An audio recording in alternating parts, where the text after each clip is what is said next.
Migrante Sectoral Partylist Eastern Region, K.S.A, strongly denounce the Comelec's decision because it is highly irregular since it veered away from the process where party lists are only removed from the list after due notice and hearing as provided by law. This time, however, the Comelec issued a resolution to remove 26 party list groups, first then asked concerned parties to just submit written opposition if there are any. This is unacceptable.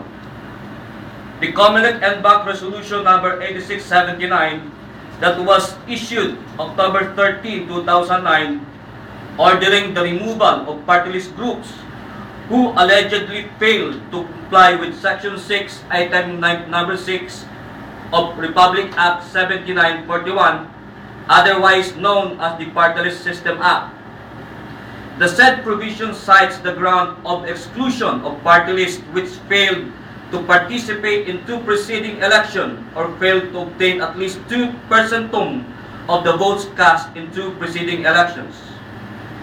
In addition to lack of due process, the Comelec likewise committed a gross mistake when it removed 5 of the 26 party lists just because they failed to get 2% in one election and was not able to participate in another election.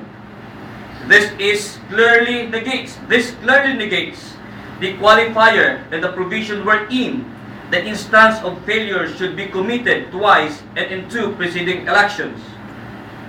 The Comelec is now getting desperate in its aim to shorten the list of participating party list groups in the 2010 elections. There are about 150 party list groups that participated in the last 2007 elections, while more than 300 new party list groups have filed their petition for registration this year. If the Comelec found the list of participating party list groups ridiculously long for the coming election, it has no other one to blame but itself. It was the sole agency that approved the registration of those party lists who cannot even be considered as part of the marginalized sector as defined in the Constitution. The Comelec's desperate scheme to reduce the number of participating party list groups at present should not be done at the expense of the true and legitimate representative of the marginalized sectors. This is anomalous, and we will certainly file a formal protest against this Comelec resolution.